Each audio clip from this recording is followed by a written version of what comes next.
Welcome back to Refactoring PaleoRose, where we modernize an almost 20-year-old Mac app. My name is Tom, and in this episode, Xcode settings. If you remember from last time, we were doing an initial assessment of the code. Doing an assessment helps us not only get familiar with the code, but it also helps us figure out some of the first steps needed in the process. Last time we did 2 steps. We answered the question, could it build? And do we have a CI/CD system, and does it work? And the answer for the first one, of course, was yes, we can definitely build and run tests. And the second one was no, we don't have a CI/CD system, so that's something we need to investigate. In this episode, we need to take a look at Xcode settings. Xcode settings, of course, are all those little switches and buttons that we have to set up for our builds. Some things in Xcode have changed dramatically since this app was first written. While the app did see some updates over the years, we want to make sure that all the settings for the app are up to date and make sense. These settings include schemes, deployment targets, configuration and Xcode config files, dependencies, localization configuration, destination, identity, intents, developer assets, signing in capabilities, the info plist, build settings, build phases, build rules, and even the app delegate. Before we get started, though, a good question one might ask is, what's a good model for the settings? After all, if things are changing, what can I use as a model to figure out what I should have versus what I actually have?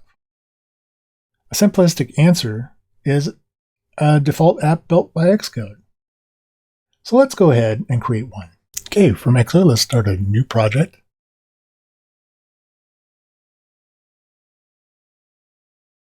Choose a Mac OS and document app. Give it a name. Here we need to choose the interface, and we have to decide which of the 3 we need. Since our app is Zib, we should use Zib. For language, we should choose Objective-C because that's what we're using right now in the app. As for storage, we're not using any, so we can just hit Next. And create. Now we have our test app. We can take a quick look at our test app's project settings and go into the Info tab. Here we can find the deployment target, configurations, and a bit about the localizations. As you can see, the default deployment target is macOS 14.0. This can, of course, be overridden in the actual target, but this is generally the setting. Configurations, we have 2, debug and release. These 2 configurations define many of the settings that are best for running a debug build versus running a release build where you want everything to be optimized and ready for use by the end user. And you can see that by default, we're using the release build. Finally, we have some additional information about localization. This information is primarily about files that are localizable, for example, strings files, zibs, storyboards, those sorts of things. Switching to PaleoRose, we can see our Mac deployment target is actually 10.13, which I believe is High Sierra. It's definitely an older version, and for the moment we want to continue to support older versions. Our build configuration setup is a little bit different. Instead of just debug and release, we now have development, deployment, and default. If we open these disclosure triangles, we can learn a little bit more. On the right, you can see that each of these configurations can be based on a configuration file. These are xcconfig files. They're simple text files that would have a key value and a value. Now, these are very commonly used to modify different build settings, but you don't have to use them. And what you can see here is that This project doesn't have any. Let's go ahead and close these.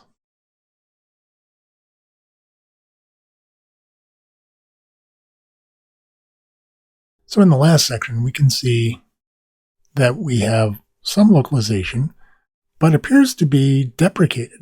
So we need to investigate that, and otherwise we don't have any localization at all. So localization is a problem, but we won't talk about that one today. We will investigate that later. Schemes allow us to configure different build actions. For example, building, running, testing, profiling, analyzing, and archiving. Each one of these different build actions may require a slightly different setup to the app. For example, if we do a run, we may not care so much about optimization, but when we profile, we do. And we can see within each one of these build actions, we can add scripts for before and after. If we look into a specific action, we can see we have various options to set. But if you can see in here, we're noticing that we don't have a lot of customized functions.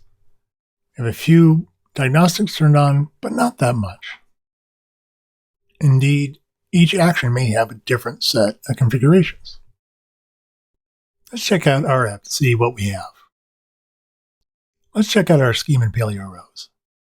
As you see, we have one scheme and one scheme only. Some apps may have many. Now, one of the things we want to check is to see if we have any special things going on in each action.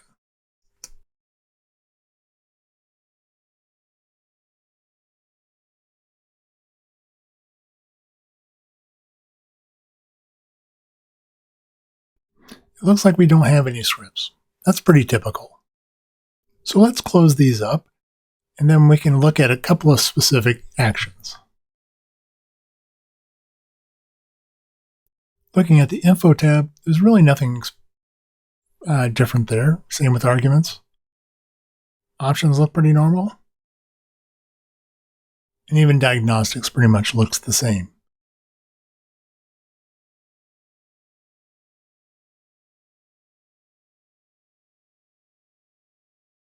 Testing, you can look at the same thing here. Nothing special going on there. No arguments or environment variables. Standard options. And standard diagnostics. So next, let's look at the info plist. As you can see, there's not really much going on here in the info plist, but there are some interesting things. For example, in the bundle identifier, uses a replacement value.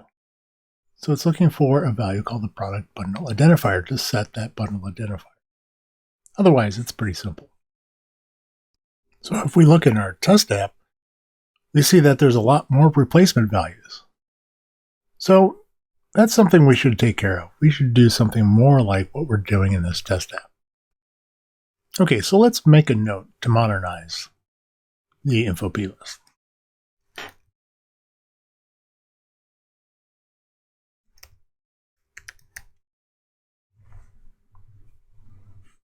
Let's just check over some of these other details in the bottom. There are services, URL types, imported type identifiers, exported type identifiers, and document types. As you can see from the values in parentheses, the only thing we have in here right now is a document type. In here we can see that we have an Xrose document file. Now we want to change the name of this at some point from Xrose to PaleoRose, but we'll have to keep this one around for people who use older versions of the document. So let's make a note of this and we can move on.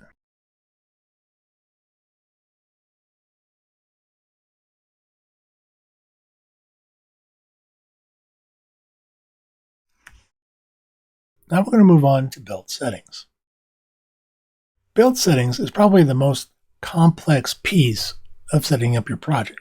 Xcode does most of this for you initially, but as time goes on by, you'll be customizing many of these settings. Indeed, as the project ages, some of the settings that you make will become no longer supported. So that's why we want to check here now, is to see what do we have set up, what do we need to change, and what can we get rid of because it's out of date. Here are the build settings in level format for all the settings for our target. On the rightmost column, you see the default for Mac OS. These are not changeable. They are whatever they are. Now, these can change over time as OSs change, but you cannot set these directly.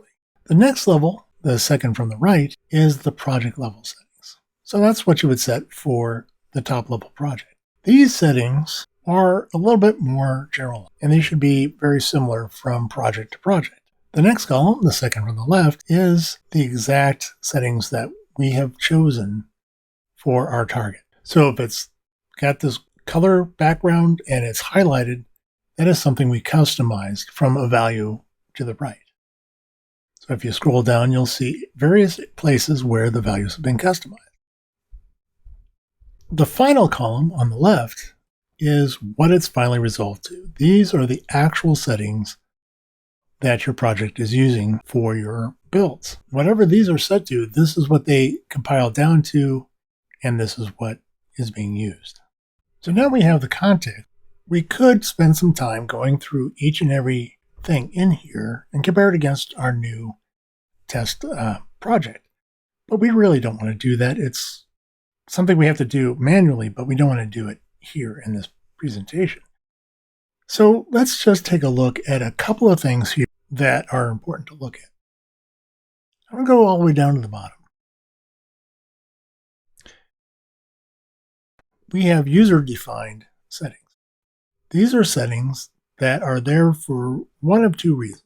One, they could be an actual user-defined setting where we have a setting in there for whatever reason and we customize it. The other reason is because the setting is no longer supported by Xcode. Take, for example, this one down here. What is ZeroLink? If you started using Xcode anytime recently, you've probably never seen anything that looks like ZeroLink. ZeroLink, if I recall correctly, was part of the fix and continue era of Xcode 3. This tool would allow you to actually stop the running app, do a fix in the code, and then you could continue and be able to have the code fixed and run without having to rebuild the whole thing. You just build a part of it. Unfortunately, it didn't work as well as we'd hoped long term, and they took it out. But the settings are still here, and it's something we're going to have to check and get rid of. The same is true for all these other settings. Most of these are deprecated, and we need to use different flags. And one other thing I want to look at is ARC settings. In other words, automatic retain count, memory management. We've talked about that a little bit before, but we want to pay attention in particular because this app, again, started when ARC wasn't available. So there is a build setting here somewhere for using ARC. And there it is. Objective-C automatic reference counting. This is still a build setting. And sometimes this particular setting confuses me because the OS default is no. And if you look at the project level, it is also no. So if you go up in here and tap it and just look at the settings for the overall project, the Objective-C automatic reference counting will be no. And we don't want that. We want to make sure it's yes. So indeed, we have it set to yes on the project or on the target level, but not on the project level. Maybe we should change that so at the project level we have that turned on as well. Now there's a lot of other settings here that we may want to pay attention to. Some of these are going to be unique to the particular project, but some things are kind of useful things to look at. So let me get out of the search. Start scrolling down. You can see our Objective-C settings, Clang settings. This one's actually kind of interesting. This section here is very interesting because this will actually define what warnings you see that Xcode can provide. As you can see, there's a number I have turned on, and there's a number that are turned off. This will take a bit of review. And a lot of these we can get rid of because they're no longer really relevant, but some of them we may want to turn on. And this is one area that I tend to overlook when it comes to setting up new warnings. I tend to lean toward things like SwiftLint and Swift format, where I could be actually setting some things in Xcode directly. I believe scrolling up, we can find another important section. There we go. Info plist values. Do you remember when we were looking at the target or the test target and it had its info plist set up with a whole bunch of replacement fields? This is where they're coming from. So everything you need to set in your info plist can actually be here now. When this change actually happened, I'm not really sure when, but you notice there's nothing customized here in my project because this section did not exist at the time. So that's something else we can look into. We can move data to the info plist in build settings. There's some things we may want to get rid of, like this current library version. I'm not sure exactly why I was changing the version numbers, but that's something we don't need to worry about anymore. A lot of custom settings that I don't need to mess with. And maybe we want to change around some of these debug and optimization levels for the different levels or the different build configurations. So there's a lot of interesting stuff in here that you may want to play with. But I'm going to generalize this in a very simple set of changes. So let's go over to our board and make some changes. So we remove the deprecated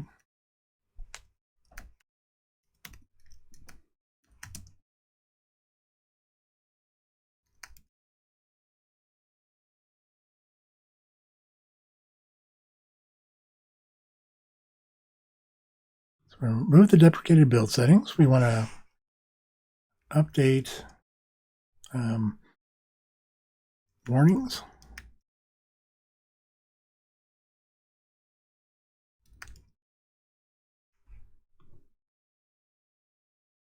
And I'm just going to put all the rest of it under a blanket idea.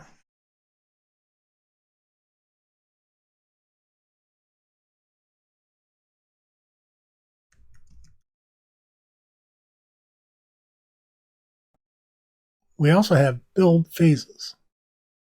Build phases are important to understand because they handle a lot of steps in the process of building.